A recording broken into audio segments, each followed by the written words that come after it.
தன்னம்பிக்கைனா என்னன்னு நான் இந்த கதையை பார்த்து தான் கற்றுக்கிட்டேன் ஃப்ரெண்ட்ஸ். அந்த கதையை உங்களுக்கும் நான் ஷேர் பண்ணிக்கணும்னு நினைக்கிறேன். ஒரு நாட்டோட அரசர் ஒரு போட்டி அறிவிக்கிறாரு. இந்த கோட்டையோட கதவை யார் திறக்கிறாங்களோ அவங்களுக்கு இந்த நாட்டோட ஒரு பகுதியை பரிசா அறிவிக்கப்படும்னு.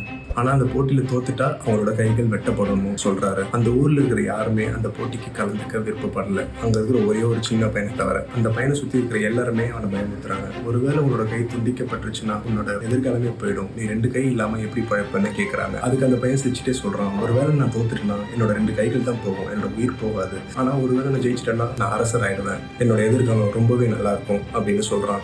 ஸோ அதே நம்பிக்கையோட அந்த பையன் அந்த 2 கதவுகளை தள்ள ஆரம்பிக்கிறான். சுற்றி இருக்கிறவங்க எல்லாருமே அதை பார்த்துட்டு ரொம்ப ஷாக் ஆயிட்டாங்க. அவன் தள்ளின உடனே அந்த கதவு திறந்துருச்சு. இந்த கதையில அந்த அரசர் ஊர்ல தன்னம்பிக்கையோட வாழ்ந்துட்டு இருக்க ஒரு மனுஷனை தேடி கண்டுபிடிக்கதான் இந்த போட்டி வச்சாரு.